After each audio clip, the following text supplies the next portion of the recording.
Independent thoughts, independent life. This is Chad Benson. Biden sat down with Lester Holt, news anchor. Biden calls him a wise guy. But what was on the mind of the president? Well, I think we'd all like to know that. And some days I don't think any of us know that, including himself. All kidding aside, though, they did sit down and they had a lot of stuff to talk about. One of the things that I have been so very frustrated with, and this goes with all politicians, regardless of the side of the aisle that you live on, is too many times you do not discuss the things that need to be discussed. You send your lackeys out to do it, and they talk in circles. And my favorite thing is when you do somewhat discuss something, it's on your terms with no question and answer.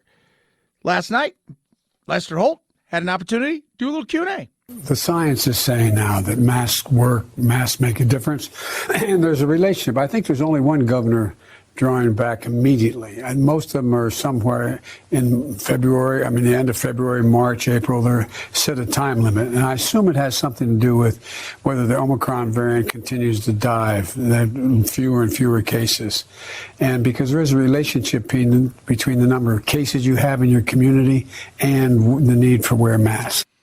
That's how he came out when it was about the masking side of things. Why are blue state governors going, hey, we're done with this stuff. We're moving on with our lives because it's time. You guys we're looking at the polls. We're going to get our asses handed to us. There's no if, there's no and, there's no buts about it. We're in a lot of trouble. I got senators and Congress people going, hey, man, we got to try to do something. People are over all of this stuff. People are done. They're tired. They're exhausted. They have come to the realization that this is just something that's going to be with us. People don't get that. They don't. They don't get that. And by that, I mean bureaucrats, people who are in that world of D.C. that's a bubble, that feds, people who are in the ivory towers, as so many people would say, in places across the country that want to continue to say, hey, it's okay to take your mask off if you're an adult now and you're vaccinated.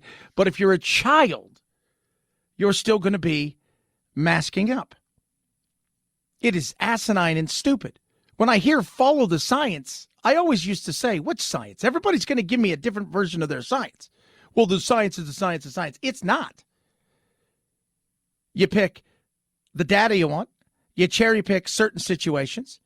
You debunk other situations by saying, well, it wasn't a controlled thing. It wasn't this. We only studied this much. It was only this many people, whatever it is. And it's frustrating. Why does this matter? Schools and inflation. Number one things that he is going to be dealing with in the coming months. And just like every president, he's on the ballot, even if he's not on the ballot. Schools and inflation, the number one thing that he'll be dealing with, according to a new poll. What? Several polls. But the CDC hasn't changed its guidance on that. And the question is, with these governors making these moves, does it begin to make the government, the CDC, irrelevant, that people will gravitate toward, the advice that really fits their worldview, that this thing feels like it's over? Yes. Because you can't keep people in a situation down for as long as you possibly think you can without realizing that you're not really following any science whatsoever. You're waiting for some sort of thing to come out of nowhere. Made up now. We're gonna get you out of the mask, kids, but hold on a second. It's not going to be till April 1st. It's not going to be till March 12th. Meanwhile, study after study after study after study have shown what? Kids are not affected by it. That's science. Science! Kids do not spread like adults do to one another. And if you're a vaccinated man or woman who's a teacher and you're wearing a mask, what do you have to worry about? But it doesn't matter. We move on to inflation. For those of you not paying any attention to inflation, it is not a good situation. Inflation is up. It's up. The surge driven in part by a 40% hike year over year in gas prices. The national average for a gallon of gas hit $3.47 today, a price not seen since 2014. It used to be like $30 every time I filled up, and now it's like over $50. Electricity is up nearly 11%. Meat and eggs up 12%. Used cars up 40%. That's inflation right in your face. So you've got the school side of things where people are still fighting over masks, and you've got the who are, by the way, well, kids, I mean, they're kids. They don't vote no, but their parents do. And by this way, this has a two-pronged attack. Ask a parent today to raise their taxes to pay for school. What kind of answer you think you're going to get? Is the answer you're going to get. So Lester Holt, hit him up about inflation. I think it was back in July you said inflation was going to be temporary. I think a lot of Americans are wondering what your definition of temporary is. Well, you're being a wise guy with me a little bit, and I understand that's your job. No, that's not a wise guy thing. You said it. Last year you said it was transitory. Remember? All you people came out and said it was transitory. This was going to be something because of the supply chain issues. We were going to get through this. It was just going to be transitory. Then it went from it was going to be gone by February, March to maybe by midsummer, maybe by the start of the fourth quarter, maybe by January. Now we're into this year and the end of the year, hopefully. You even had your Janet Yellen come out and say, well, we're going to retire that word. And it's not a wise guy question. That's an actual question. Look, at the time, what happened was let's look at the reason for the inflation. The reason for the inflation is the supply chains were cut off, meaning that the products, for example, automobiles, the lack of computer chips to be able to build those automobiles so they could function, they need those computer chips. They were not available. So what happens? With the number of cars that were reduced, the new cars reduced, it made up at one point 1/3 the cost of inflation because the price of automobiles were up. So what I did when I went out and made sure we started to make those domestically, we got Intel to come in and provide $20 billion to build a new facility. A number of organizations are doing the same kinds of things. When can Americans expect some relief from this soaring inflation? So when can Americans expect it? Because that's what really, I don't care what you think caused this. Overprinting of money, all of the things that you think caused this. We know the supply chain had something to do with it. Closing down businesses, yet then funding people to not work. And then finding out that they had disposable income and they wanted to spend it, thinking it was a never-ending piggy bank, and you continued to fund them. Then you had a hot marketplace. But oil and several other things have gone on. What are you doing to address those issues? Oh, you're a wise guy. No, what? Rising oil hurts everybody. Gas prices. We've got a situation where right now there's a lot of wells that are out there that are unused right now. Well, why would they be used? They're making more money with their used wells than their unused wells. They're fine using half of the stuff that they have because the money that is flowing into them makes up for the stuff that's not being used. So you got wells that are basically sitting there, not that they're dry. And why is that? Because we've got OPEC doing nothing, and you have yet to make a phone call to a guy that you refuse to make a phone call to, that is asked on numerous occasions through all of his people. All he wants is a phone call. He knows where I'm at, and he's got my number. You can blame some of it on supply chain. I think that's absolutely the reality of it. Some of it is poor decision-making in the world of COVID, continuing to crack down, understanding when you say, let's go after the science is, out of 900,000 people that have died, 700,000 have been over the age of 65 years old with 4 comorbidities. Oh, and if you go to 50, it is 834,000. Kids are not a risk. Young people are healthy, are not a risk. Even older people that are healthy aren't at some sort of risk of dying from this thing, but yet we continue to push through with this insanity. Part of it is self-inflicted. Now, when asked about when he thinks it's going to go, he defers to the Nobel laureates. Inflation. According to Nobel laureates, 14 of them that contacted me and a number of corporate leaders, it ought to be able to start to taper off as we go through this year. In the meantime, I'm going to do everything in my power to deal with the big points that are impacting most people in their homes. It's falling flat. People are frustrated. Schools and inflation, the number 1 and 2 things that people are going to be focusing on this year. And right now, he has no answer for either of them. 323-538-2423 at Chad Benson Show's your Twitter. Tweet at us, text the program, a lot of stuff to get there. Fun stuff as well. It's Friday. We got your Super Bowl pick. We'll break down the coaching, and then we'll give you your pick later on today. Joe Rogan and CNN are still kind of going at it. I say going at it. It's the CNN's, they don't know what to do with Joe Rogan. They're very frustrated. How is this guy still around? It's amazing to watch grown people who are supposedly journalists melt down over a comic MMA fighting host whose podcast is giant, and they can't figure out. They still have yet to understand what his appeal is to people. They have yet to understand why.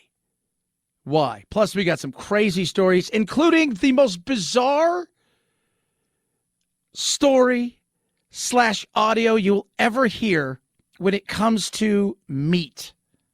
I said meat. Speaking of meat, we've all been known to overeat. I think we all know that. Time and a place where losing weight, if we've learned anything throughout this pandemic, is, and it's that we need to get healthy. And for some of us, it's a bit of weight loss here. It's a bit of weight loss there.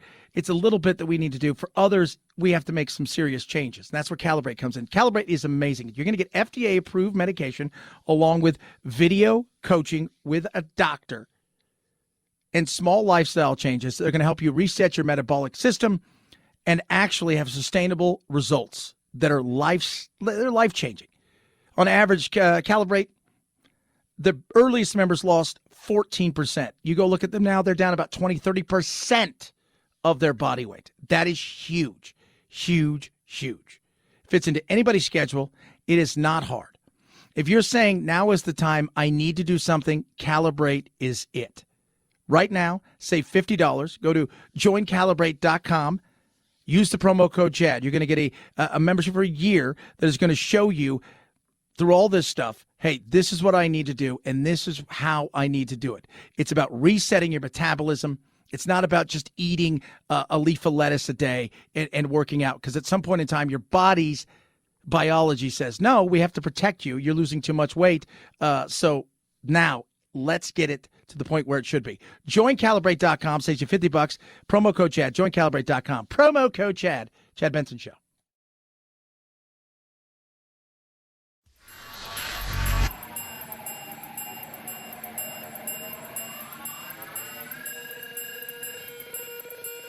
Set Chad straight. Text the show, 323-538-2423. That's 323-538-CHAD.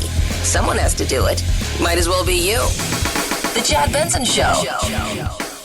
There have been over 1,700 tickets issued. There have been a total of 25 arrests to date, including criminal charges for mischief and menacing behavior. Menacing behavior, yes. The evil Canadian truckers. What are they doing? Ooh.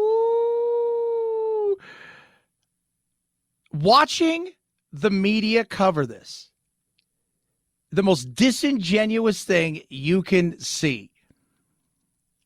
90% of the people who are these truckers are vaccinated. They're not anti-vax. They're not white supremacists. They're not Nazis. They're anti-mandate. They are. They're anti-mandate. And people are getting pissed, including America, because, they're closing down bridges. The trucker blockade in Canada is growing, with vaccine mandate protests closing border crossings in 3 provinces bordering Michigan, North Dakota, and Montana. In Detroit, the Ambassador Bridge remains closed for a 4th day, cutting off about 25% of all trade between the two countries. Michigan's governor demanded the Canadian government open the bridge. They got to clear the path so that commerce can flow, or a lot of people are going to be unemployed. Yeah. And the overreaction of people. CNN analyst Juliette Kamen said that law enforcement should slash the tires of the trucks, empty the gas tanks, arrest the drivers before moving on to more drastic proposals. Trust me, I will not run out of ways to make this hurt. Cancel their insurance, suspend the driver's license, prohibit any future regulatory certification for truckers. Have we learned nothing? Now, did she say the same thing about, let's just go Minneapolis, St. Paul? What kind of damage was done there? Well, you've just heard about 1,700 tickets have been handed out. 25 arrests. These truckers are dangerous. Here, let's take a look here. Just Minneapolis, St. Paul. All right, May 26th. May 26th. That's the date. May 26th. 2 deaths during the riots. Right? So this lasted for a few days off and on. $500 million in property damage, 1,500 property locations, 150 buildings set on fire, 17 for arson. People were arrested, 3 Boogaloo Movement members, 1 felony gun possession, state and local, 91 felony burglaries, and 1 attempted murder of a police officer. The second most destructive period of unrest after the 1992 riots. But CNN, it was just mostly peaceful. I've not seen anybody die from any of these things. I see people blocking areas. They're pissed. They're angry. They're upset. They find the stuff ridiculous and foolish because it is. It's about control. It's no longer about science. But if you can use science to control something, including the people, that's what's happening. Disingenuous, to say the least. Are there knuckleheads in any situation? Of course. But to broad paint the picture that every one of these people is a Nazi white supremacist, you're an idiot. Chad Benson Show.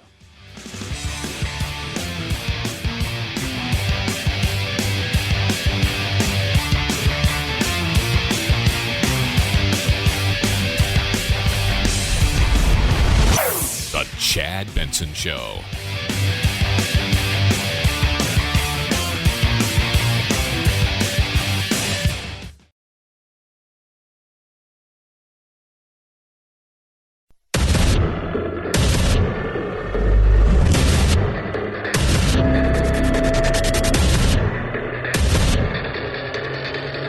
Independent thoughts, independent life. This is Chad Benson. Yeah, it's hilarious. You know, one of the things about fact checking is you got to find out, you got to fact check the fact checkers. Yesterday, the whole crack pipe thing made me laugh. And so if you guys haven't heard, it's got a safe smoking kits. And what's in the safe smoking kits? And we were joking, Jen Psaki's trying to, there's things that, no, we're not just, there's stuff in there that will help. It's not a crack pipe. It's a preventive measure to, and the thing. Like, nobody could ever give you an answer. And so they're like, it's false. Like, even left-leaning outlets have come out and made fun of Snopes about the fact that there isn't or is crack pipe. Mostly false. Well, what's mostly false mean? Just out of curiosity. What exactly is mostly false? And then they point out, there's like 20 things in there. Okay. Well, what is it? Well, there's 20 things in there. Is a pipe one of them? Is a needle one of them? People are asking questions. Look, first of all, I look at crap like the safe smoking stuff or needle exchange. There is zero data to show that it does any good. None. Zero. No data whatsoever. San Francisco hands out pipes and needles, as do several other left-leaning blue states and blue cities. They do that because they think it somehow is amazing and it's going to help. Zero data. But it's just, it's another thing, and both the right seizes on it. You guys are handing out crack pipes, which I think we all think is insane, and the left has to defend it as if we're trying to help somebody, because that's the way it is. When in reality, you stand back and go, what the hell is wrong with us? This is what society's become. This, yes, in many ways. Many ways, this is what society is becoming, which is a shame. Like 85, 90% of the country, as far as, states, they don't live like this. But the big cities think that this is some exciting thing that we should be doing because, it's great. Fostering homelessness and drug addiction. And by the way, homelessness it's not. It is junkies, meth addicts, heroin addicts, fringe dwellers, and mental illness. That's what it is. It's not a bunch of people's like, I couldn't afford a home. No, you've gone down a path of addiction, and in some cases it's led to insanity. So no, you can't afford a home, but it has nothing to do with whether or not you could afford a home, because chances are most of these people have come to these places from other places. And in doing so, they have added to the desperation in some of these big cities. It's sad. It's sad. But to me, it's not about whether or not there's a pipe in there or not, because you just shake your head. It's, like, whatever. This is what you guys think is the right thing to do. You're never going to bring it back. You're never going to get rid of it. And I guarantee you, somebody's buddy is paying a nickel for 100 needles, a nickel for 100 little pipes, and you start breaking it down, and they're putting them in these little boxes, and they're giving them out to people, and it's costing them 75 cents to $1 to make, and they're charging the government $500, and they're selling thousands of them because not your money. That's what you should be pissed about. That's what you should be pissed about. You could take that money and actually build a place to house these people to work on their mental illness and their addiction. But racism, homelessness, oppression, victimism, huge money. Massive amounts of money. Massive amounts. It is an industry all to itself. 323-538-2423. At Chad Benson Show is your Twitter. Tweet at us, text the program. I love this. This is Allison Camerado. She's on CNN. They're all pissed off about the old Joe Rogan there because he won't go away. No matter what they do, no matter how hard they try, they are just frustrated with the character that is Joe Rogan. How could he have so many listeners? How could he have so many people that follow him? How could he have so many people that pay attention to him? Oh, my God, what can we do about him? Well, I admit I'm out of ideas for what to do about Joe Rogan. I'm officially out of ideas. Who cares what you think? Nobody. You're out of ideas on what? How to destroy somebody? I'm out of ideas on what to do with Joe Rogan. We're trying everything. I don't know what to do. Joe Rogan's actually addressed this about, what's going on, in particular, CNN. The problem we're dealing with these news sources is the same kind of problem we're talking about The View, and the same kind of problem when they're talking about me. The answer is not to silence me. The answer is to you to do better.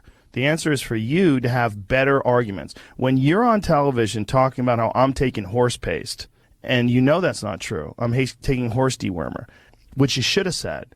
How did Joe Rogan get better so quick? How come he got COVID that's killing everybody and he was better in 5 days? Negative in 5 days, working out in 6 days. How come? That's never discussed. It's always like, he's taking ivermectin.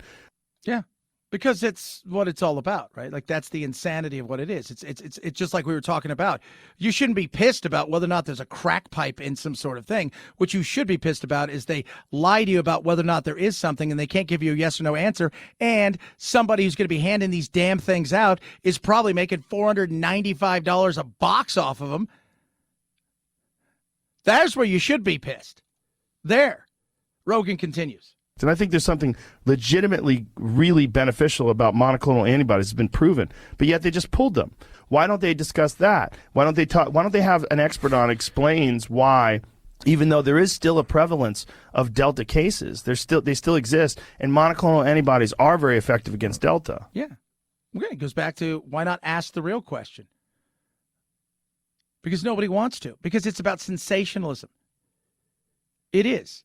It's about sensationalism. Joe Rogan's not a journalist. He's a BSer. This guy sits down. He's not BSing. He's just like, what I mean, just shooting the crap, right? Talking to his buddies, talking to his pals. He's interested in people. This guy wrote a book about this. Oh, my God, I'd like to have him on. And they get off on all kinds of subjects and topics. Makes it interesting. But he also asks real questions. And if he's wrong, he goes, oh, he's wrong. You never see that. I've yet to see an apology from MSNBC or CNN about all of the lies and BS they have spewed for the last several years about the Russia collusion. Take away Trump and how you feel about him. Yet to see any of that. If you're in business and your business is the news and you want to get more people to pay attention, you should be honest. My advice to them, I don't hate CNN. I used to go to them every day for the news until they started hating on me. If you want to do better, just change your model. Change the way you do it. Stop this editorial perspective with guys like Brian Stelter and Don Lemon that nobody listens to. Nobody is like chiming in saying, oh, yeah, finally we get the voice of reason. Nobody thinks that. No, nobody does. Why should they? They're telling you the truth. They're not. They're not interested in the truth. They're playing to their audience, which is dwindling on a daily basis. And part of the reason it's dwindling, take away whether or not a majority of people believe that crap. They're just not interesting. They're not. Not at all. Have conversations. Learn about other people. Get outside of the bubble. It's not hard. People make it hard. Have people that give out effective news, objective news rather, and I'll support you. You know what I will turn around 100%. I'll be one of the people that tells people, I saw this on CNN, watch this on CNN. CNN has a different business model. They're just being objective news now. I'm with you. But they won't because they're too busy saying, well, I admit I'm out of ideas for what to do about Joe Rogan. I'm officially out of ideas. That's supposedly quote unquote a newscaster. I'm out of ideas on how to destroy this guy. I don't know what to do. We've labeled him a racist. He's a transphobe. He spreads disinformation. He hates on everybody. I'm out of ideas on what to do, and I just don't know what to do anymore. I would like to figure it out, but I can't. I would like to try, but I don't know what to do. We got to have to maybe murder somebody and frame it on him. Outside of that, I don't know what to do. My God. 323-538-2423 at Chad Benson Show is your Twitter. Tweet at us, text the program. Of all of the sound you're going to hear, this is maybe the craziest, but then I've got something that will trump it. But let's start with this. This is spectacular in every way. This is Mayor Craig Schubert of Hudson, Ohio. Okay? Craig Schubert, Hudson, Ohio. And they're having a debate about ice fishing, right? You got the little cabin thingies. And how this thing goes from point one to point crazy, I have no idea what his thought process is. Additionally, if you open this up to ice fishing, and on the surface it sounds good, then what happens next year? Does someone come back and say, I want an ice shanty? And if you then allow ice fishing with shanties, then that leads to another problem. Prostitution. Excuse me? Just data points to consider. Wait, what? What? Yeah, because did you say prostitution, Craig? I'm sorry, I thought you said like hookers. Have you never ice fished? I don't know what kind of hookers you're getting at ice fishing, but maybe we should all go to ice fishing with Craig. So if I go out and ice fish and allow the little, and if you've ever seen people who do it for real, like especially in places like Minnesota where they want to fish in the winter, they drive their trucks out there, they drop off these big, they're towing these like mini cabins and stuff, and they're serious about it. There's probably a place, I'm going to get away from my wife or whatever, it's the kind of thing. But they go out there, and I've looked and I've watched. There was a show on it. I was fascinated. Never once did I see a hooker. But you went from that to a shanty. I don't know if Craig understands that at some point in time, your shanty is going to sink because the water is going to melt that is currently ice, and then the shanty would sink. What happens to the hookers then? See? What if they're not good swimmers? Everybody was making fun of it. And the look on the guy next was like, wait, what? What? Huh? Excuse me? Wait, did you? Hooker? What? Prostitution?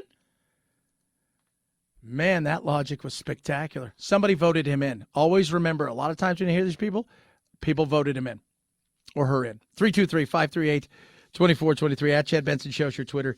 Tweet at us. Still a lot of stuff. Yes, I'll get to the crazy meat stuff. It is spectacular. But we're going to do a little football coming up. It is time for me to give you the pick for the Super Bowl this weekend in Los Angeles, California. And how hot is it going to be there? Longevity. Take it every single day. It's the energy I need. It helps me because, as we all know, kids, if you're not paying attention, maybe I'm not the greatest eater in the world. Don't get as many fruits and vegetables as I would like to do at times. Longevity helps me with that. They got the Healthy Body Starter Pack. I started taking it a few months ago, and the energy level I have is through the roof. First, I start with Tangy Tangerine, 90 essential nutrients, pre- and probiotics. Absolutely fantastic.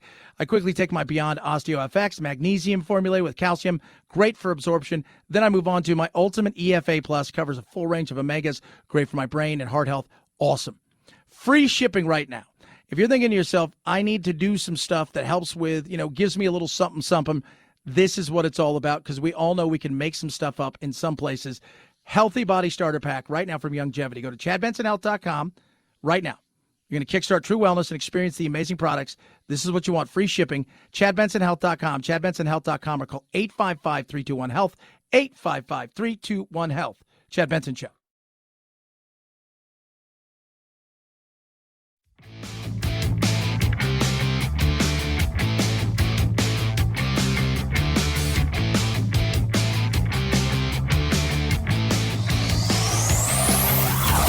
Check out our Chad Benson Show Facebook page where you can hang out or hang your grievances out to dry. This is Chad Benson. While the teams gear up for Super Bowl 56, authorities are executing their own game plans, ramping up security across the area. But on the heels of trucker protests in Canada, the Department of Homeland Security is warning there could be similar protests around SoFi Stadium, but say those protests are largely aspirational. And why are protests? I mean, I'm curious, because when people were rioting in the streets and protesting, they were okay, I get it. They were protesting. But when they were rioting, protesting, when it was mostly peaceful and they were doing hundreds of millions and billions of dollars of damage across the country, there was nothing that I heard that was like, oh my God, got to go after these truckers, got to go after these rioters. None of that stuff. None. Not a shocker. Not a shocker. Just, good God. So the Super Bowl is this weekend, and I will be watching because I enjoy football. I do. We'll be watching it. Right now, the Rams have a bit of an edge when it comes to defense, offense. Bengals have an edge this week, as we've broken down, with special team. And by the way, kickers right now are kind of the hot thing, right? You got these guys are brought out into the spotlight for the first time in a long time. You're seeing this kind of situation where people are going, right, who are these guys? Right? Who's this McPherson kid? Right? What's this cat all about? It'll be very interesting to see how this plays out. And will these guys end up being the stars? Evan McPherson, by the way, he was kicked, I think, 3 game winners? One person tweeted out, that's why you draft a kicker, when he nailed that 52-yarder to beat Tennessee. All that aside, it's time to talk about coaching. The coaching staffs for both. It starts with the Bengals. Zack Taylor's their coach. Took over the first year. They were 2-14, worst team in the league. Lo and behold, they get the first pick. They take this kid named Joe Burrow last year. COVID year, really weird. Don't get to really work with him like you would in normal years. He showed tons and flashes of what was going to be potentially something amazing. Lo and behold, he tears his ACL and he's out. They have another year. This year, they put it all together. Zack Taylor gets him there. He's young. He's hungry. But he comes from the coaching tree of the guy on the other side who's younger than him. 36-year-old Sean McVay, who, by the way, was 30 when he took over the Rams. He's already taken them to a Super Bowl. And everybody's looking for, in the NFL, the next Sean McVay. The guy lives, eats, and breathes football. You can ask him about any play in a game, and through memory, kind of like the dude on Suits, he remembers it. He's been here before. He's felt it before. And he also knows what it's like being the person that everybody thinks is the Wunderkid and to lose to the master because they got beat 13-3 a few years ago by the Patriots. The edge just a little bit goes to Sean McVay. He's got something, and he's put something together with his team, and they've mortgaged the house and the future to do this singular thing, and they've got it this weekend. They will be at home. It's going to be hot, 87 degrees, hottest Super Bowl ever. But the Rams are set up to win this game. That's why they went out and they got Matt Stafford. That's why they got Odell Beckham. That's why they got Von Miller. They have put themselves in a position to do so. I think the Rams win this weekend. It'll be fun. Rams will be your Super Bowl champs. That's my prediction. What say you? 323-538-2423 at Chad Benson Show is your Twitter. So Chad Benson Show. This is the Chad Benson Show.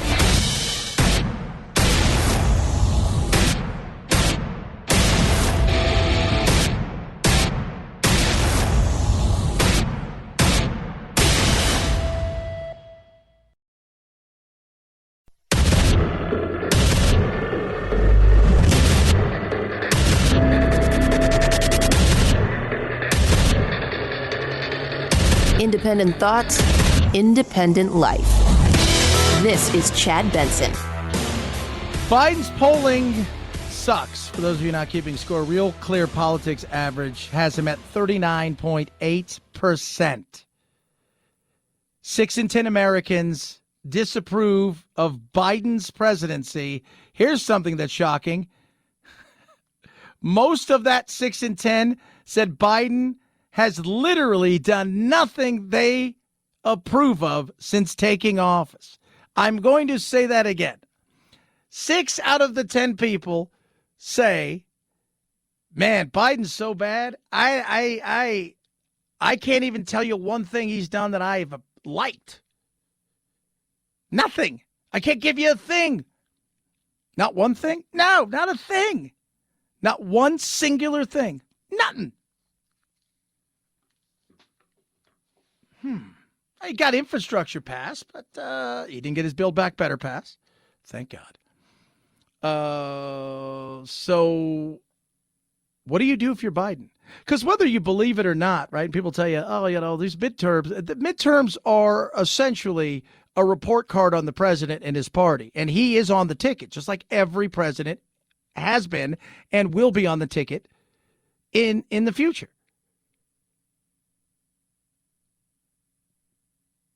The number 1 and 2 things that people care about when it comes to this election. It's no longer COVID. Now, the policy COVID, that's a different story. But it's not. The reaction to COVID, yeah, that's part of it.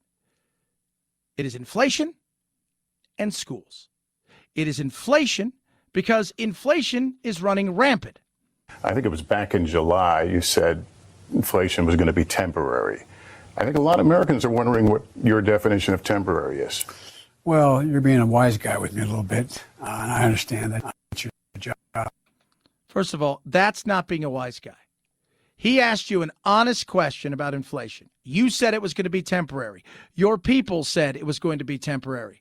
Then they said we needed to retire that word. Now economists are going to say, well, it's through at least this year. So you're not even close to being off. And I can't blame all of it on you. Supply chain plays a huge part in this. We know that.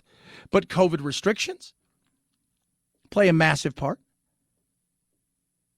Your mandates that were stop-start play a huge part in this. The incessant side of money printing that comes from both sides. One side's like, that's good, we're doing a good thing. But the other side of it is we've outprinted ourselves, and we've caused a situation where as we continue to print money, money becomes cheaper, your dollar doesn't go as far. Continue, Mr. President. Look, at the time, what happened was let's look at the reason for the inflation. The reason for the inflation is the supply chains were cut off, meaning that the products, for example, automobiles, the lack of computer chips to be able to build those automobiles so they could function, they need those computer chips. They were not available. So what happens? With the number of cars that were reduced, the new car was reduced, it made up at one point one-third the cost of inflation because the price of automobiles were up. Yeah. We get that. Cars are up. Not just singularly cars. You handed out money to people after you told them they couldn't work. They sat around and they spent. Then some people were working and they had free money and they sat around and spent. Then you did it once, and it wasn't just him. Trump, right? They did it. This is not just them. On top of all of that, and then that's a lot. You have an energy situation that isn't getting better. And because it's not getting better in the ways that you were hoping it was going to get better, and now that people are going back to work, there's going to be more pressure on energy more than ever before. You're going to have a cold snap going through the east, which is you've had a ton of it this year. You're having a heat snap going right now through the west.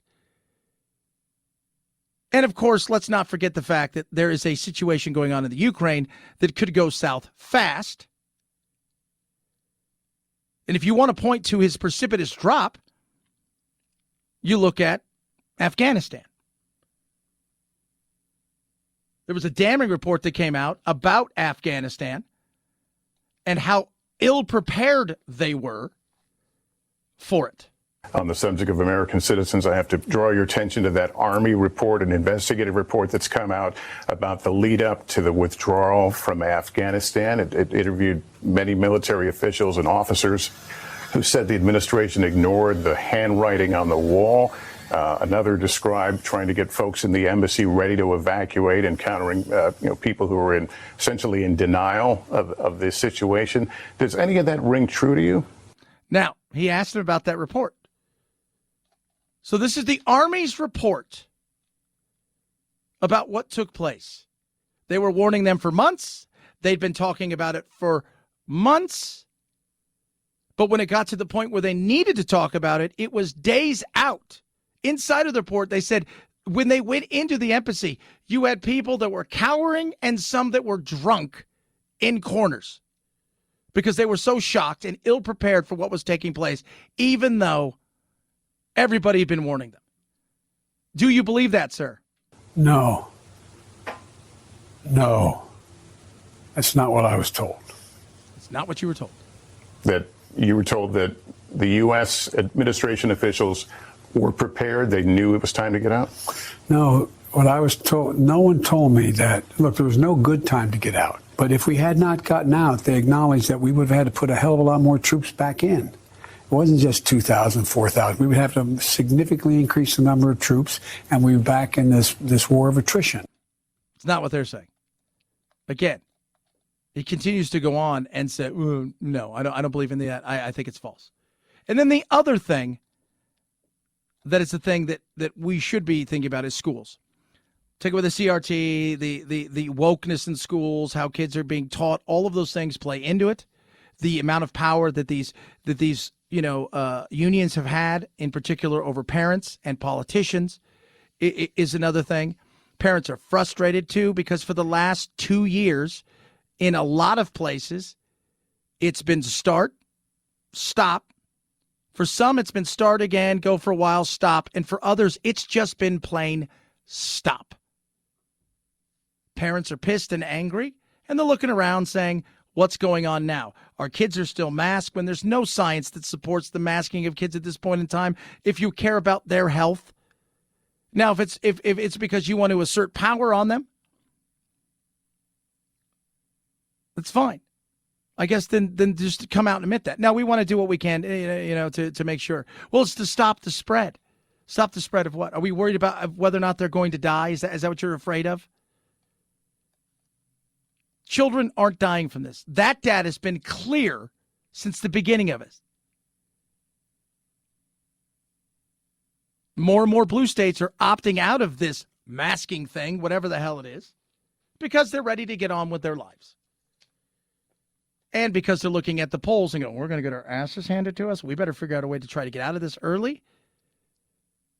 But early's past. Do you acknowledge, though, a restlessness and leaders bowing to the political winds? Oh, I do. Omicron and the variant, all the variants have had a profound impact on the psyche of the American people. Should children be required to wear masks in schools? Well, look, when I got in office, only 46% of the schools were open. Now 98% of them are open, and they're wearing masks. What's happening is every day that goes by, children are more protected. We're now on the verge of being able to have shots for children under the age of 7 and young children. And so the more protection they have, probably you're going to see less and less requirement to have the masks. Except for one thing. Kids aren't getting shots. The 5 and under, it ain't happening. And you still haven't seen a clear run-through of that because more and more doctors and people are asking for data. The 5 to 11 and the 11 to 17, about 75% of them have no vaccine. They're not rushing out. There's not some big wait because parents are going, I'm not giving my kids something that they don't really need at this point in time. The flu shot would benefit them more. No, I'm not doing it. No, we're not. Other people might want to. I'm not doing it for my little one. Jack got his shot because of his aunt's situation. You guys know my son's 11. His aunt, who he's very close with, spends a lot of time with, she had lung transplant. That's why he's extra careful. When it comes to my little one, my 2 stepdaughters, they didn't know. They had it, it went away in a day. That's it. There's no reason. But you can continue to mask and find out what happens. You can continue to mask and find out that the latest data is kids they're struggling with facial recognition. Younger kids are struggling when it comes to the language. And this is they're saying they're miserable. They're equating school with misery. And they're finding out that they don't, with the facial recognition, they feel like they're going to school with strangers. That is not an environment that you want to be in. And I see it in 2 different ways with my little brothers. So if you guys don't know, my mother has adopted my niece's nephews. I have 2 little brothers. One that's Jack's best buddy, Elijah. He is 12, just turned 12 the other day. And my other little buddy, Bubba, we call him, but his name is Kenny. He is 10. There's 9, is almost 10. He goes to a school where they do not mask. Now, one cool thing is they do have a COVID sniffing dog. It's a private school. That's pretty awesome.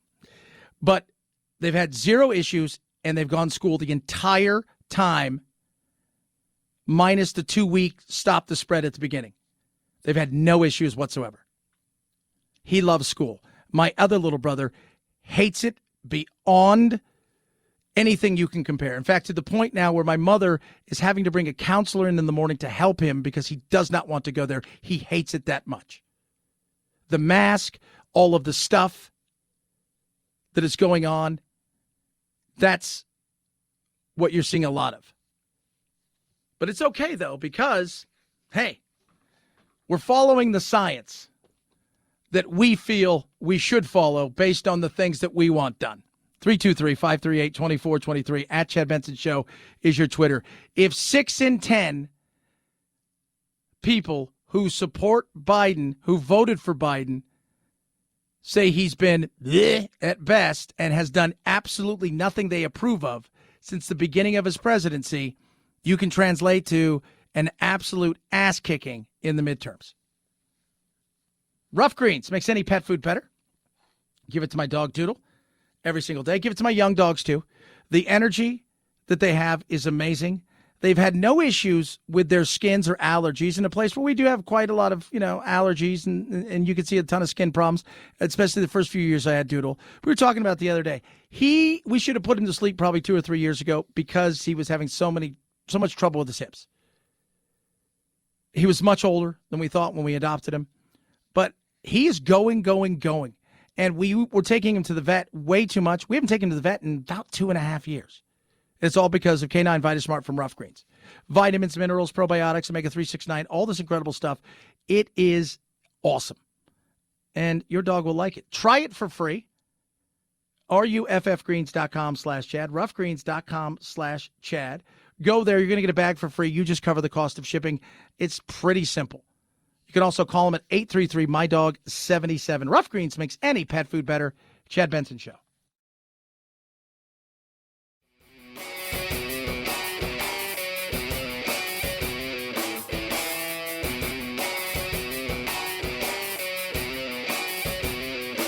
Being antisocial sucks. Hang with Chad's friends on Facebook, The Chad Benson Show. And if you just need some alone time, head on over to Twitter at Chad Benson Show. Either way, we can't wait to meet the real you. 5, 4, 3, 2, 1, 0, ignition, liftoff.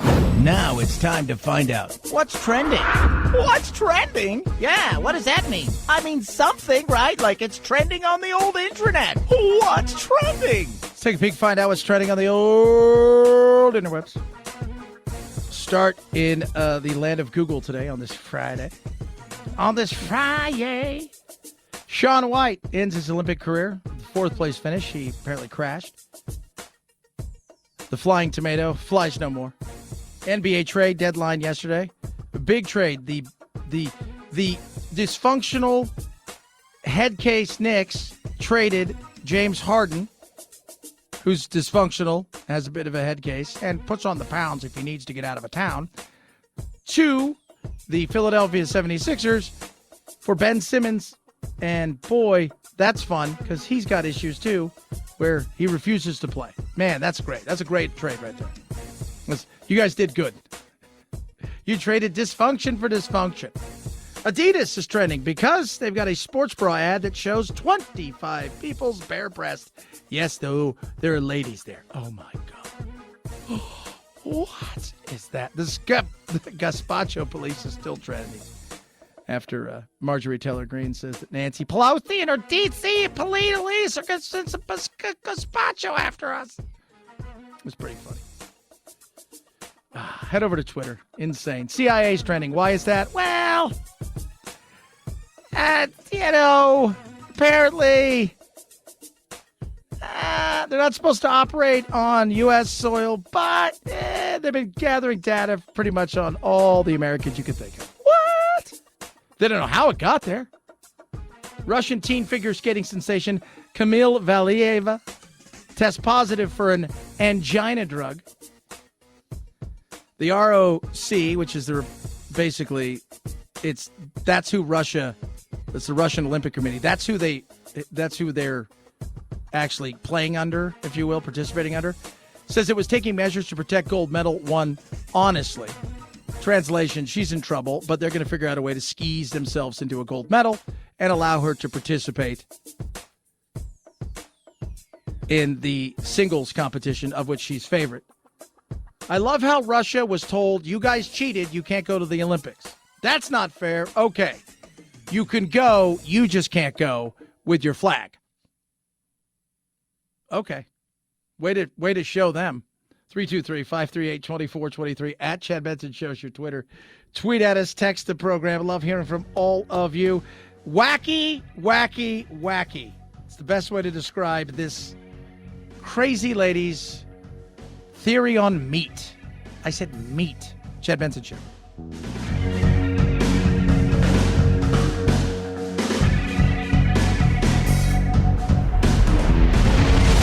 The Chad Benson Show.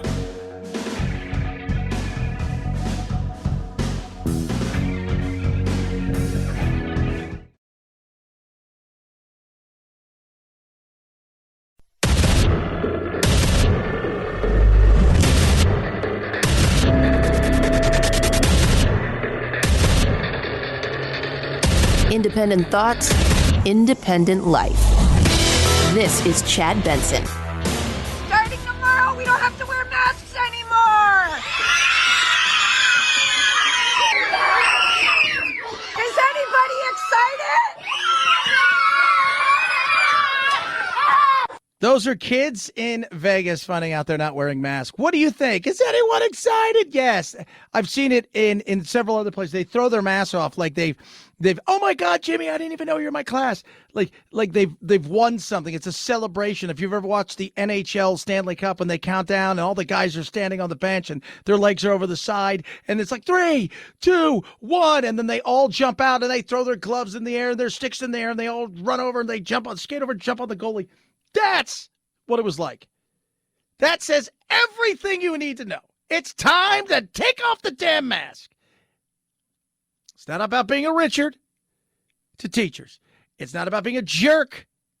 It's about looking at the administrators. It's about looking at the city councils who are also, part of this craziness, and the health officials that are so full of crap and saying, enough. Enough. People who want to get vaccinated are vaccinated. People who don't want to get vaccinated are never getting vaccinated, and they're fine with whatever the repercussions are. So let's get on to getting on. Never! Brr. Olympic news. Eileen Gu, who is the trader, decided to participate for China and give up her citizenship, maybe, kind of. If you're 18... and you, like in a lot of countries, like we've got a ton of people that are participating for China, in China for other countries, right? We were talking yesterday, you got a skier from Malta. She's not going to win anything. She readily admits she's only taken up skiing a few years ago, but I think she's a pro skateboarder. And so, she's like, I'm not going to win anything. It's my mother and my grandmother's country. And I was never going to make the American ski team, but she's still an American citizen. She's participating. China's different. China, you have to give up your passport. You have to renounce your citizenship. I don't know if there's a renounce your citizenship place, but she has been very vague on it, and she's over 18. And as excited as some people were about her victory, and they, Weibo or Weibo, whatever it is, that's their Twitter, it literally fell apart and crashed when she won the other day. A lot of Chinese citizens are pissed because they don't get Twitter, YouTube, Instagram, or Google. Going to VPNs to try to get around it is a serious offense. And people have gone after her because she's advocated for the use of VPNs in an Instagram post. It didn't go over well. It did not. Gu's Instagram page has collected motivational and inspirational slogans, scrapbook, blah, blah, blah, blah. But millions and millions of Chinese can't access any of that stuff. And they're asking questions. Why is it fair for you? That's not fair. If you're a Chinese citizen, speak up for those. Why do you have freedoms that we don't have?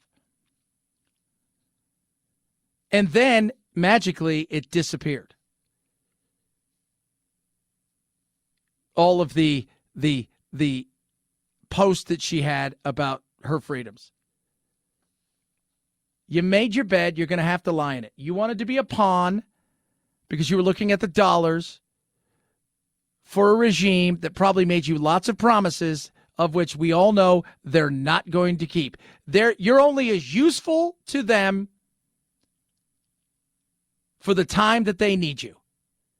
Then you'll become a pain in the ass. See Peng Shuai, the tennis player. 323-538-2423 at Chad Benson Show is your Twitter. Tweet at us. Text the program. Love hearing from you. Insanity is always fun. And by that, I mean people who just say crazy stuff. This is an anti-meat activist. Her name is Carol Adams. Carol Adams is her name, right? I just want you guys to understand who she is. She's an American writer, feminist, and animal rights activist. The Sexual Politics of Meat, a Feminist Vegan Critical Theory. This is a book she wrote in 1990. the pornography of meat. And producer Phil and everybody, I don't know if you're aware of this. She was also inducted into the Animal Rights Hall of Fame. I didn't know that. I had no idea there was one.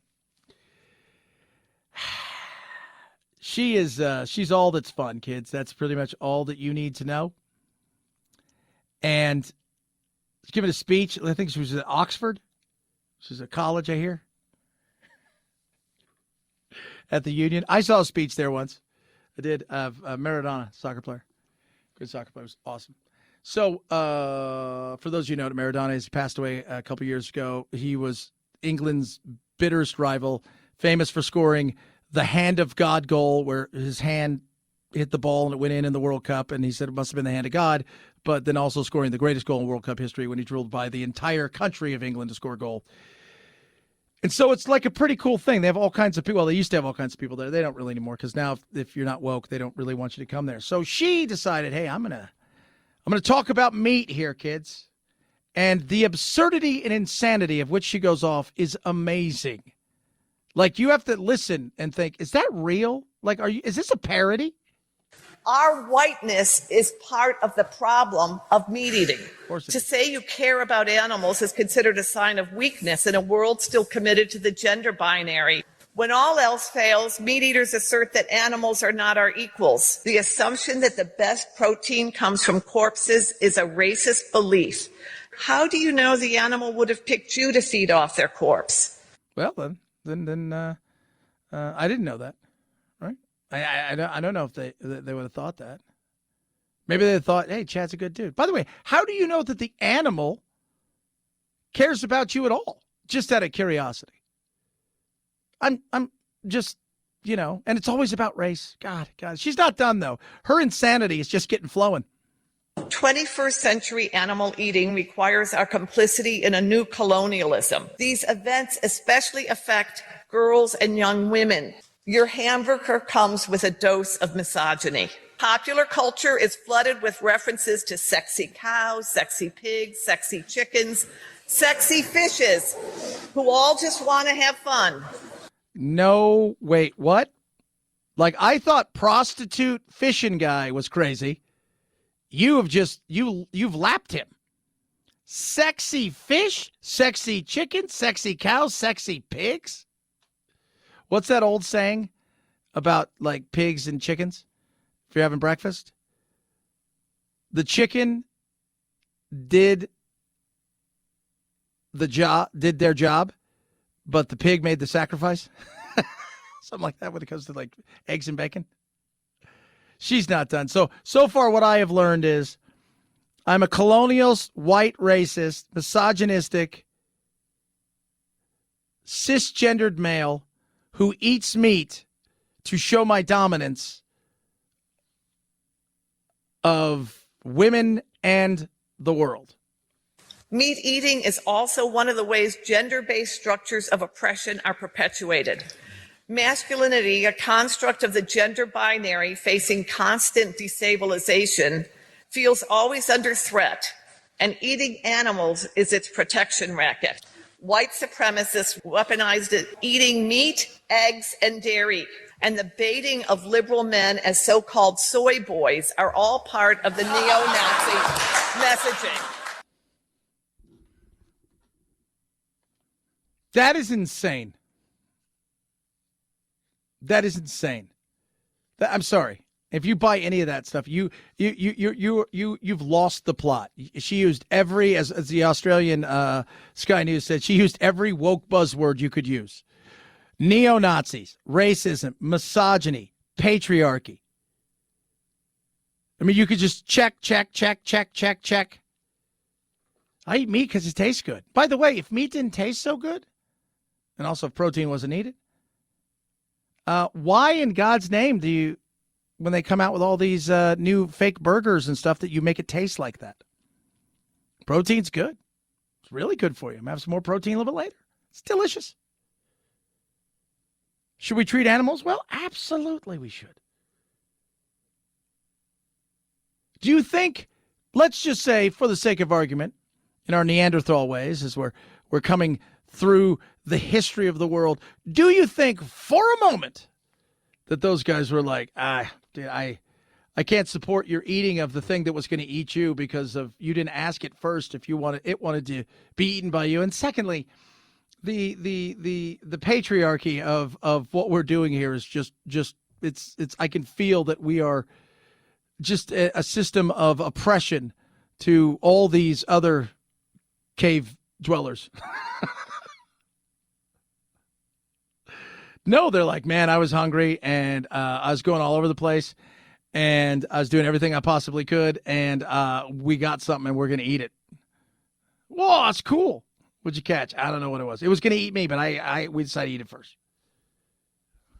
That's insane. It's great. She rivals. In fact, I think she blows this guy away. And let's go back to another one of our great little snippets from earlier. This is Mayor Craig Schubert. He's in Hudson, Ohio, talking about the lake fishing during the time of the year when it freezes and everybody brings out their little lake fishing houses. Additionally, if you open this up to ice fishing, and on the surface it sounds good, then what happens next year? Does someone come back and say, I want an ice shanty? And if you then allow ice fishing with shanties, then that leads to another problem, prostitution. Just data points to consider. People around him are like, wait, what? Because that's all you could say. I've tried to find the data points to consider about ice fishing and the correlation between that and prostitution. I've yet to find a really solid study on that because there is none. My God. Just go back to somebody voted for that guy. Somebody says, you know what? Craig's my guy. He's good. He's going to keep prostitution away from our fishermen, which is something that's needed. Because we've had a really tough time on the lakes lately of prostitution. 323-538-2423 at Chad Benson Show is your Twitter. CarShield can help you out at a time of need. We talk about the inflation going up, and yes, cars are a part of it. Used cars in particular have risen dramatically. So how do you go about protecting yourself as your car gets a little bit older? You no longer have a warranty. CarShield, 24/7 roadside assistance, a rental car for free while your car's in the shop, and that shop is the shop that you choose. They get them paid directly. They handle every single aspect of it, including the paperwork and the expensive payment. You pay a small deductible. It's not that hard. They've got tons, and I do mean tons, of plans that will fit everybody's budget. They've helped over 1 million drivers, and they're ready to help you. That's what I want you to do. Go to carshield.com/Benson. You'll save 10%. Shop the plans, but using carshield.com/Benson's already saving you money. Carshield.com/Benson. Carshield.com/Benson. A deductible may apply. Chad Benson Show.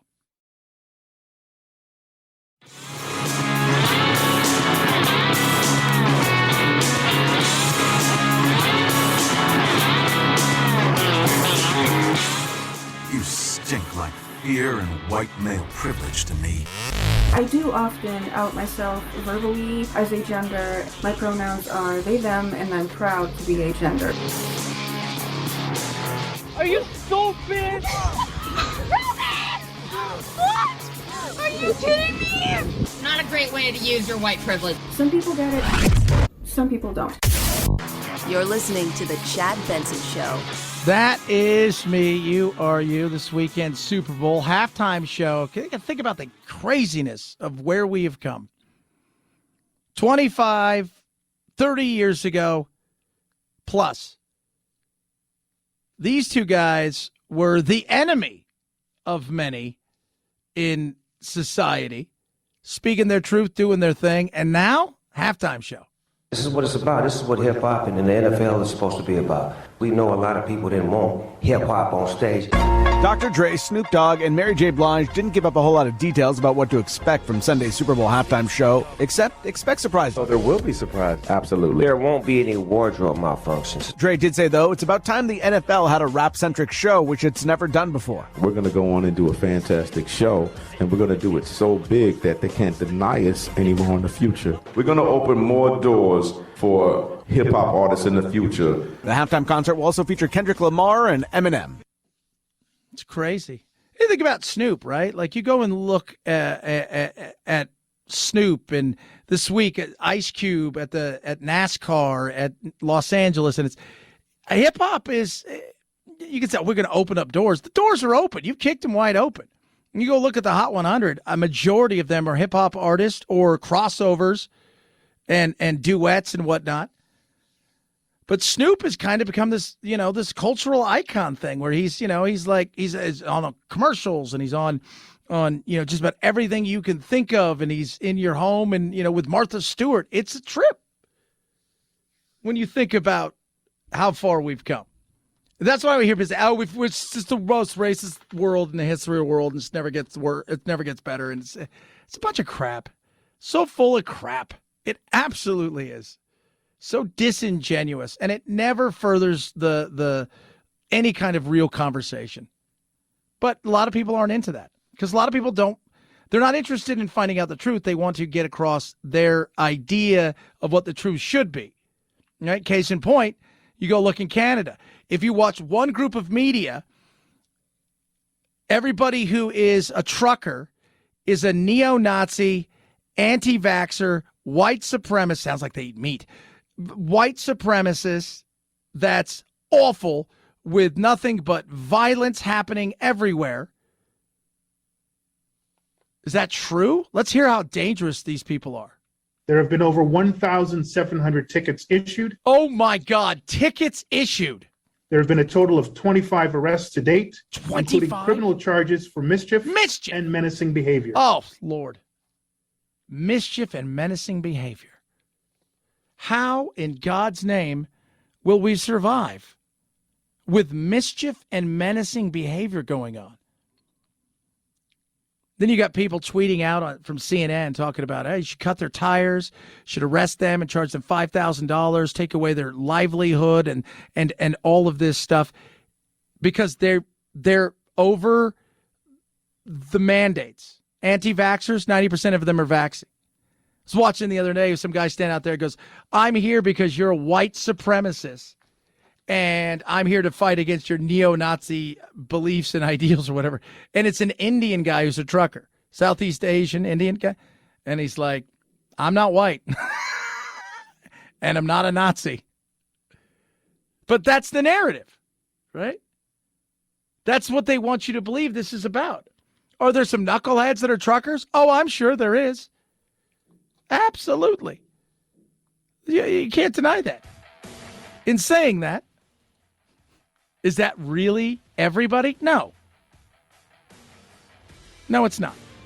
But it's their version of the truth they want you to hear. So they feel that by any means necessary, the government and everybody should be able to shut you down. All the while, you had over $500 million in damage in Minneapolis. Some deaths. 1,500 buildings were destroyed. Arson. That was justifiable. This is not. What? Chad Benson Show.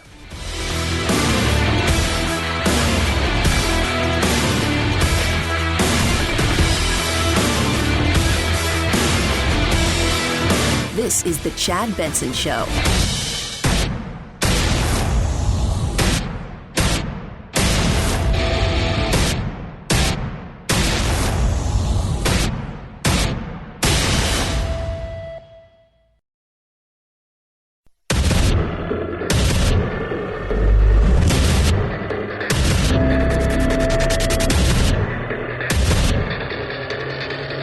Independent thoughts, independent life. This is Chad Benson. Inflation, inflation, inflation. Schools, schools, schools. If you're Joe Biden, the top two things heading into this midterm, which will really shape the rest of your presidency: economy, economy, economy. We always knew that. And schools. The masking too long has been an issue. And even when blue states are trying to drop masking requirements in certain areas, the reality is it doesn't matter because the schools in many of these places are continuing to have people mask up. Not even in, by the way, we have places out here in the red state, but it's not red, we're purple now, but that are, kids are still masked. There's no reason for that. Never give you a metric. When do we get out? I don't know. Whenever we decide. It's pretty much kind of what they do. Whenever we decide is when we'll let you out. That's one of the things. And obviously inflation. Because inflation, people aren't happy.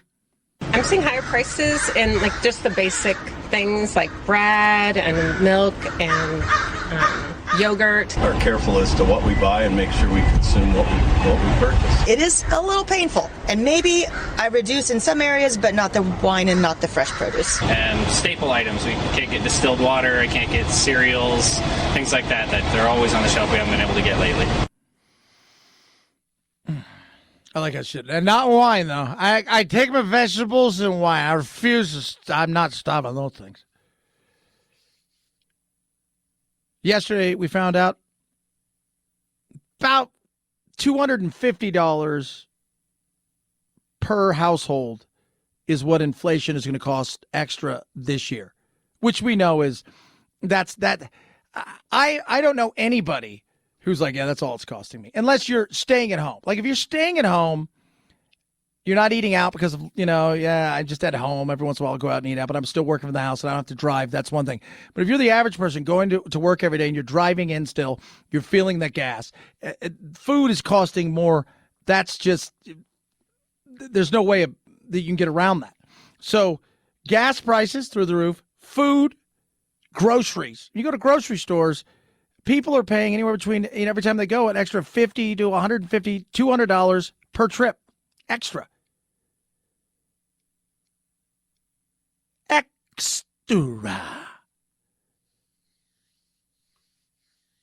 That'll wake you up. That is something you take notice of. And Biden can spin and talk about all of the things, and oh my Lord, let me tell you. Inflation is up. It's up. And coming from a family when the price of gas went up, you felt it in the household. The fact is that we're in a situation now where, you should have peace of mind. I'm going to work like the devil to bring gas prices down. Yeah, you know how you do that? You make the phone call that you don't want to make. Look, I think all of us would agree if we didn't have to deal with the likes of Pooter and Xi and MBS, who's the leader of Saudi Arabia. He's the crown prince. If we didn't have to, deal with horrible warlords and evil people around that, we would love that. It's not the world we live in. The world we live in currently is that's the guy that has the hand on the spigot. And he could influence oil prices to come down, which would be a massive helper to everybody. We have tons of oil wells here that we're not using. There's no reason to. With prices where they are, you don't have to do massive output to make a profit. So they're just sitting there.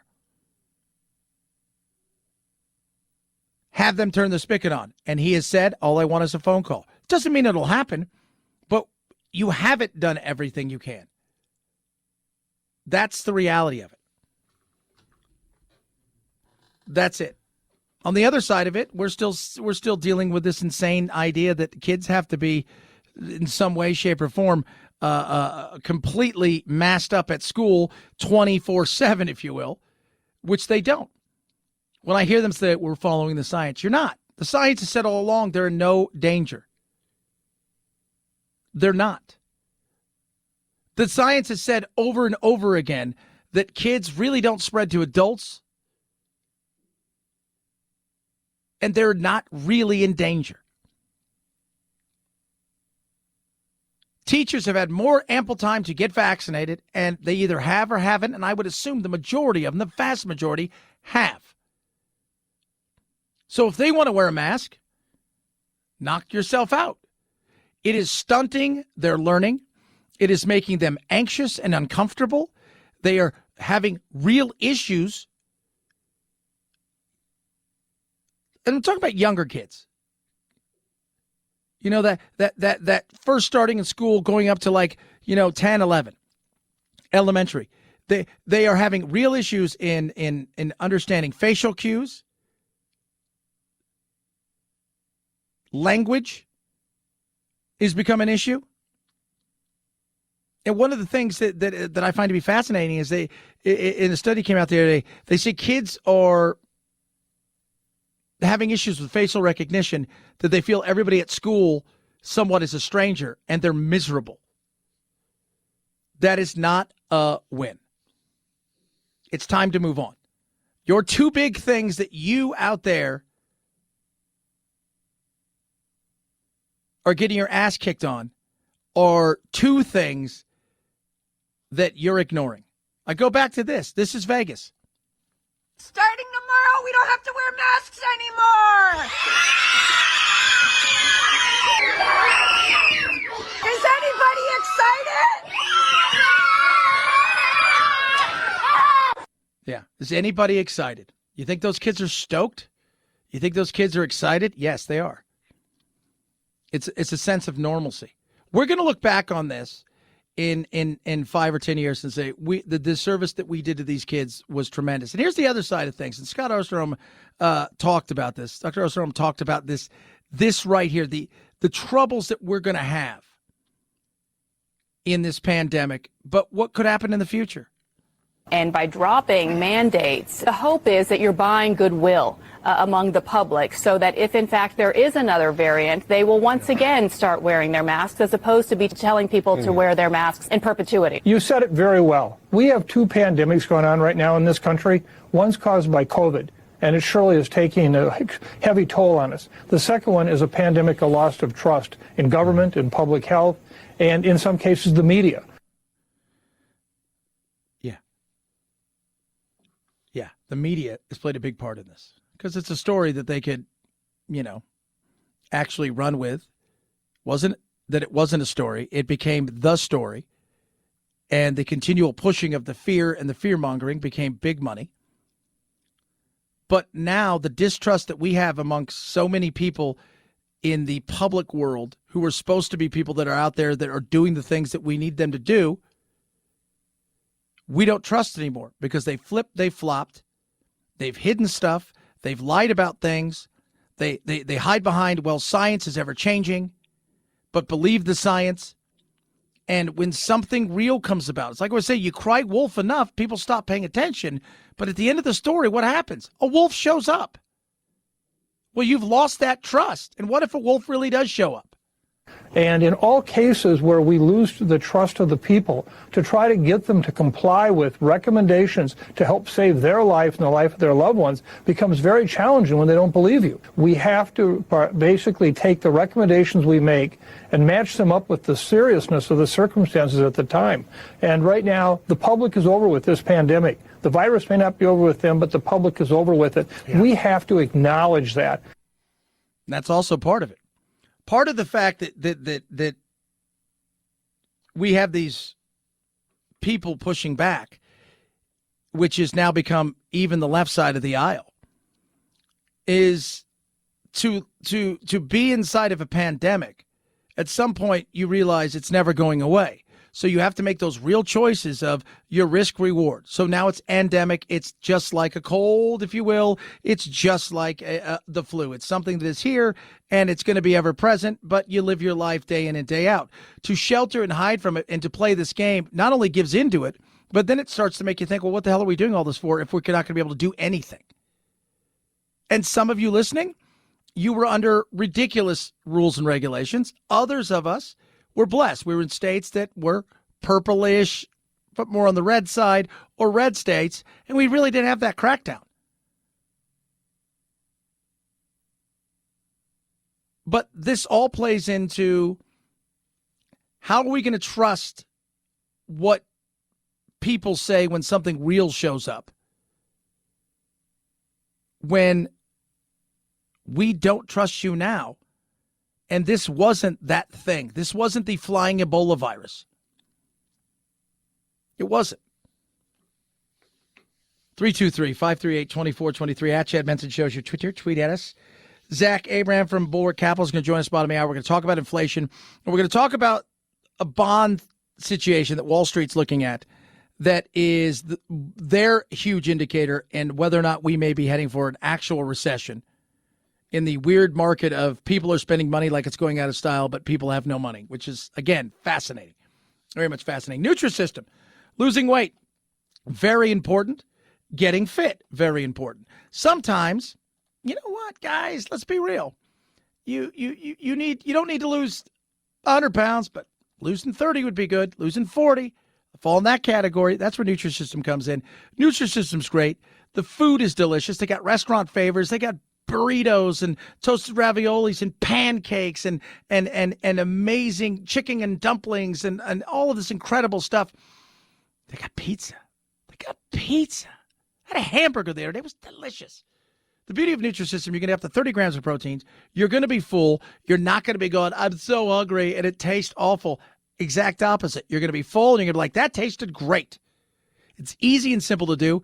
Breakfast, lunch, dinners, snacks, even desserts, ice cream. What? Yeah. I've lost like 13, 14 pounds. I feel great, and I'm loving it. Right now, 50% off. 50, half the price. That's the deal they got for you, and it's for everybody. But I'm talking to you, man. Nutrisystem.com/Chad. 50% off right now. Nutrisystem.com/Chad. Nutrisystem.com/Chad saves you 50%. Results vary. Offer restrictions apply. See website for details. Chad Benson Show.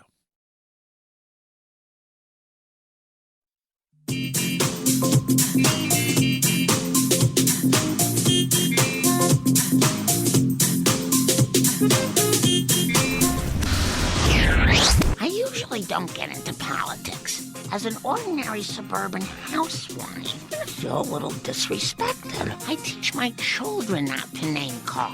You are a blabbermouth! Come on, man. Guys, can we please keep the chatter to a minimum?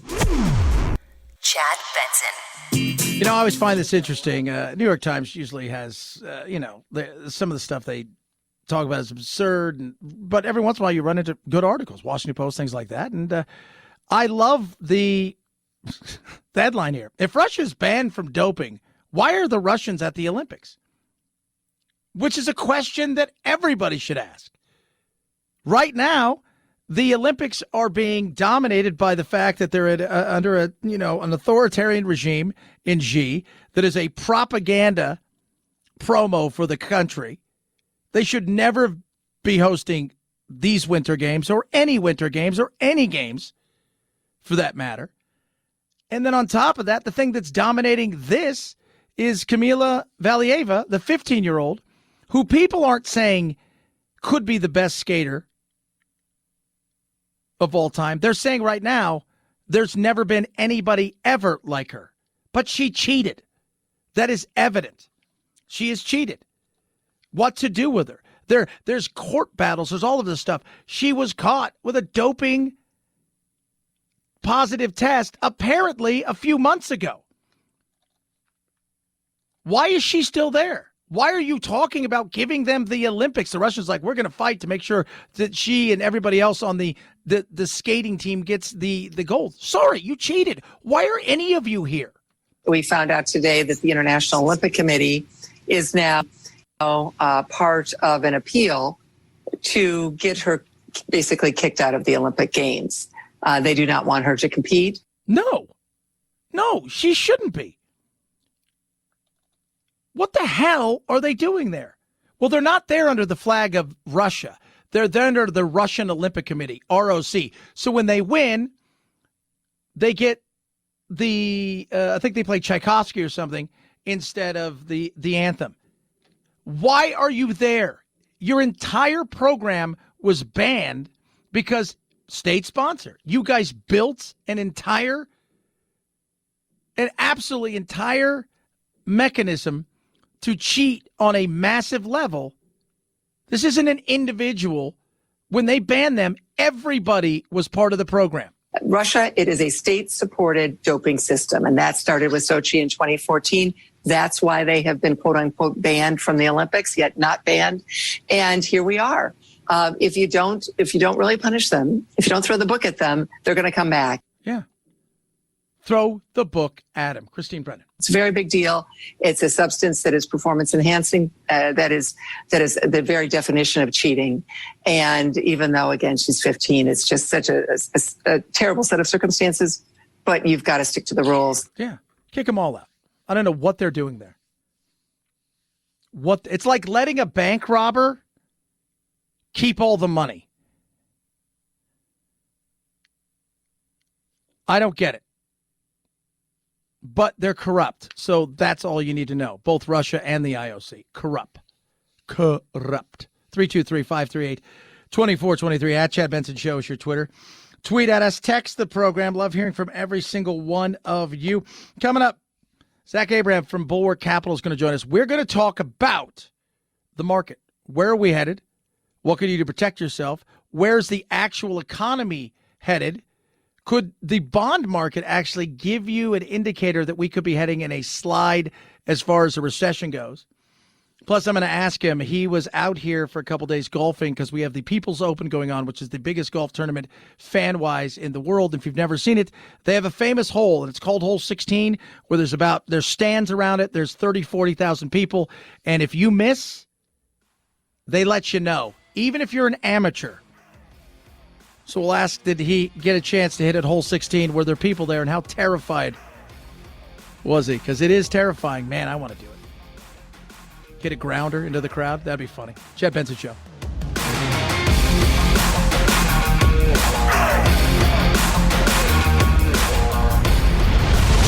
The Chad Benson Show.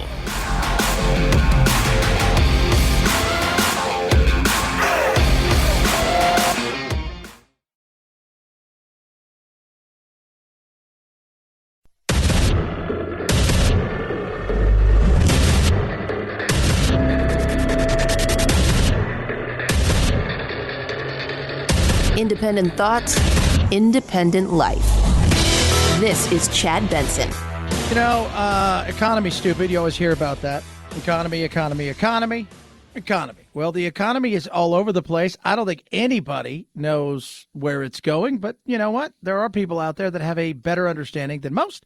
Joining us now from Bulwark Capital Management, Zack Abraham, who is the Chief Investment Officer over there. All right, before we jump into Zack, into the economy, you played out here at the People's Open, the Waste Management Open. Tell me about 16. Was it awesome? Well, it was unbelievable. And I played in it one other time. I think it was in 2018. But this time we were actually ended up being the close amateur. We hit it to 2 feet. So that was an all-timer. And then we were playing with Adam Scott, who's just a wonderful guy. And he's shaking my shoulders and saying great job. It was pretty surreal. It was absolute blast. Was there a little nerve standing over the ball? Chad, I'm shocked I hit it. My hands I was shaking like a leaf. It was little intimidating. You got all that. I've never hit a shot with music that loud playing. Right? I mean, it's like a rock concert in there. And that's probably helped a little, but yeah, the hands were shaking for sure.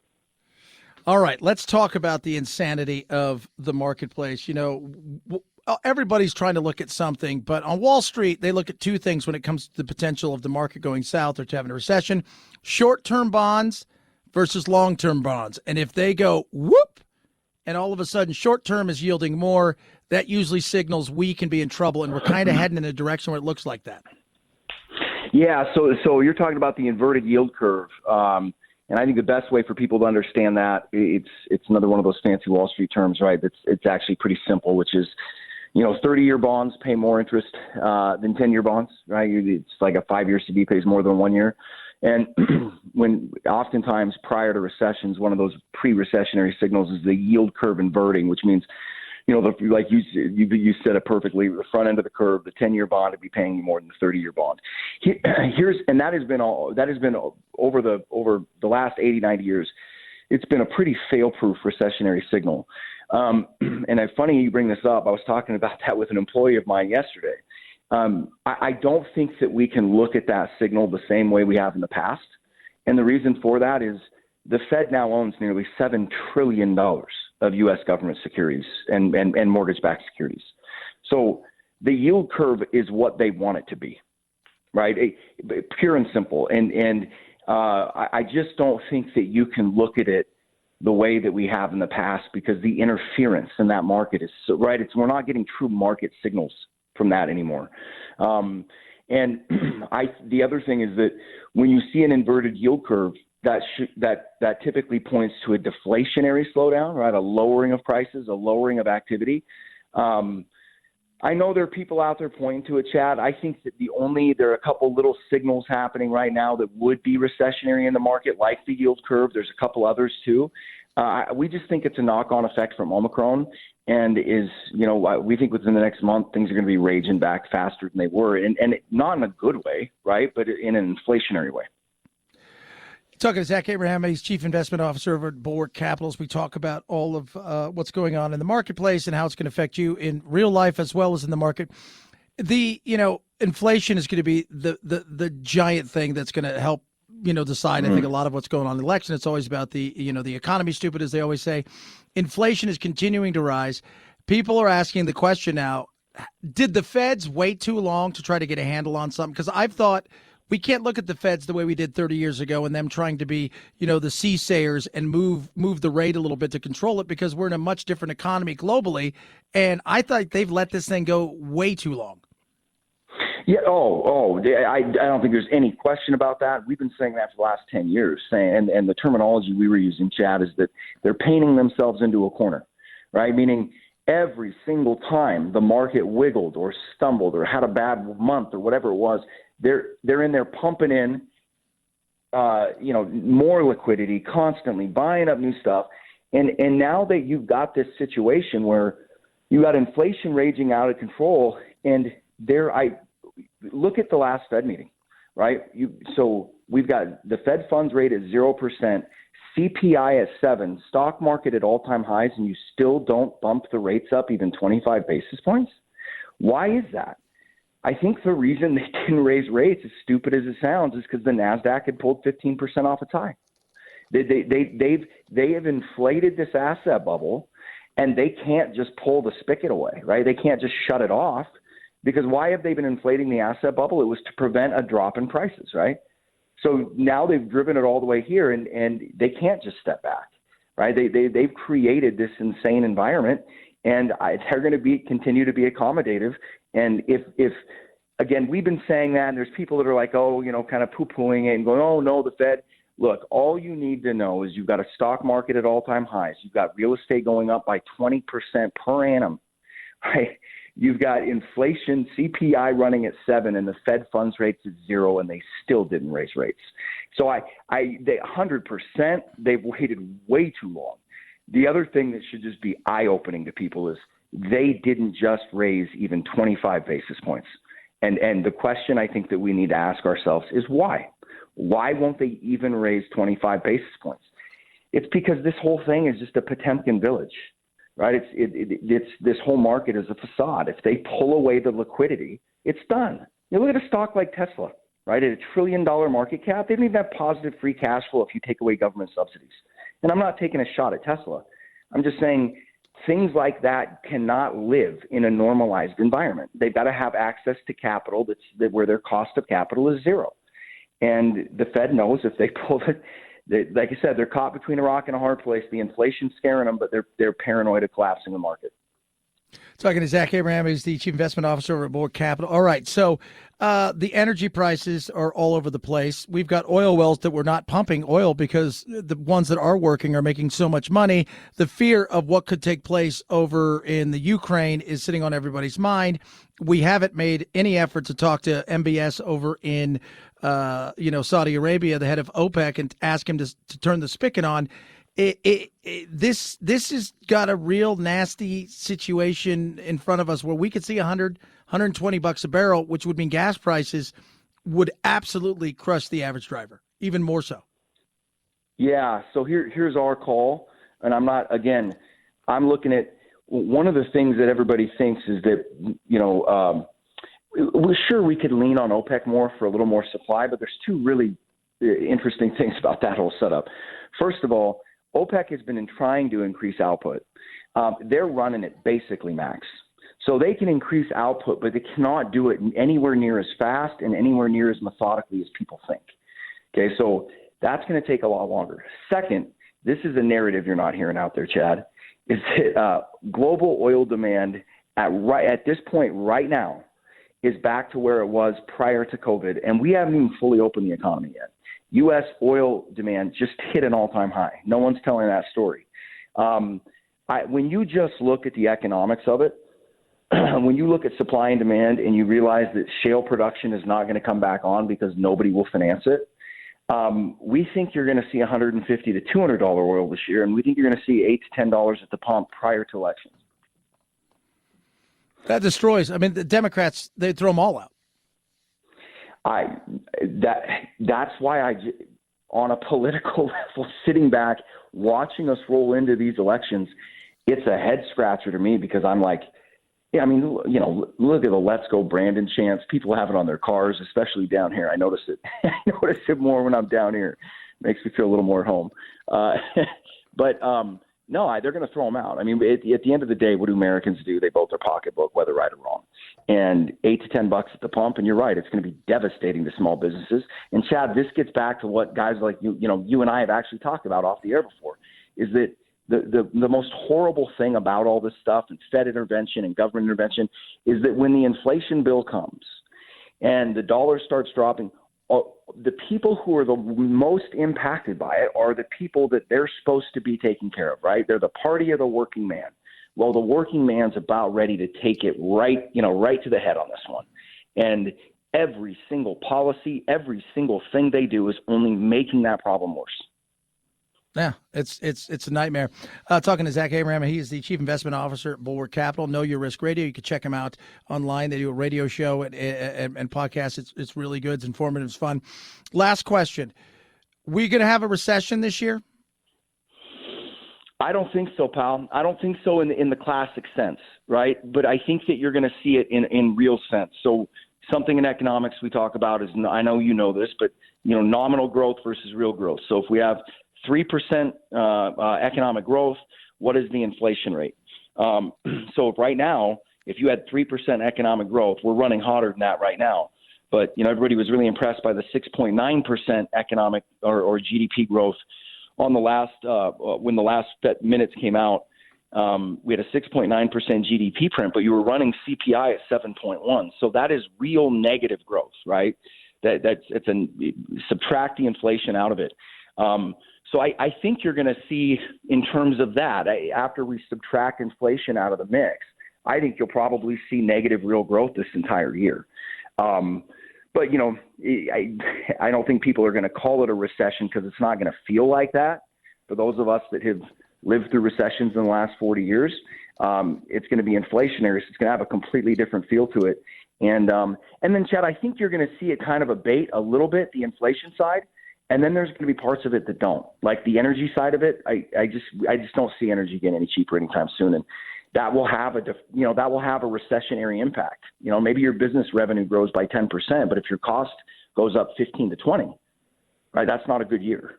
And I think that's going to be kind of what we experience. Absolutely. Always good to talk to you, brother. People want to reach out to you. Go to Bulwark Capital Management. It's just, you guys are kicking butt. I appreciate you coming on and taking your time out, talk about it. And we'll have him on again, like I said, every week, because he keeps us in the game when we talk about these things. I appreciate that. And congratulations on your 2 foot from the hole, which was awesome. Yeah, it was awesome, man. Thank you very much. Always fun to be on with you, Chad. Talk to you soon. At Chad Benson Show is your Twitter, ChadBenson. Tweet at us, text the program. If we got $6 a gallon and you're sitting in the White House, you're nervous as can be. You get $8 a gallon. Even if you're in a blue state with everybody around you blue, there's a good chance they may march you out. They may show up like Frankenstein style, right, looking for the monster. That's how bad that would be. Which is weird because I lived in Europe, and if you go look what a gallon of gas is over there comparatively to here, you're like, oh. but we're used to it because we're such huge consumers and we drive more than everybody else. You have to be in a position to have cheaper fuel because we depend so much on it. But my goodness me. 323-538-2423 at Chad Benson Show is your Twitter. Tweet us, text the program. MyPillow has everything you need for your relaxing evening. They got the Giza Dream Sheets. They've got the amazing MyPillow, lowest price ever, $19.99.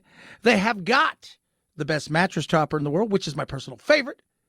They've got the Giza Dream Sheets. They've got the towels. They've got, yes, even my slippers, comforters, you name it, they've got it. At deep, deep discounts, all made right here in the United States. Right now, the 60-day money-back guarantee, 10-year warranty, and just for going to MyPillow.com and using the promo code Benson, this is what you're going to get. In a free book of Mike Lindell's life story about how he went from drug addiction to the CEO of MyPillow. It is a riveting read. So go to MyPillow.com, use the promo code Benson, take advantage of all these deep, deep discounts. Check out all of them across the board. You will be blown away by how cheap some of this stuff is. And again, made in the United States and made incredibly well. MyPillow.com. Use the promo code Benson. MyPillow.com. Promo code Benson. Chad Benson Show.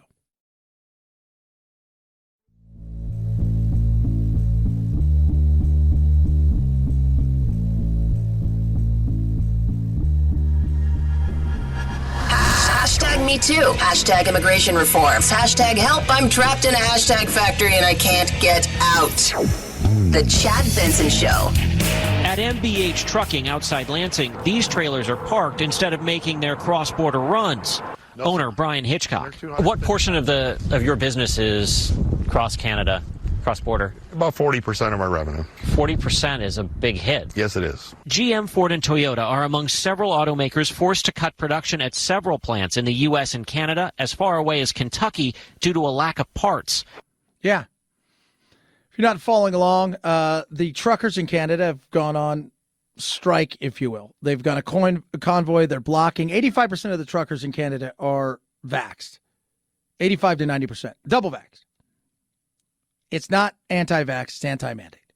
And why this is important is it is blocking much of the traffic that's coming over here to the United States. They've now opened a lane, but they went to Ontario and they basically, which is the capital, and said, screw this, this is it. We're done.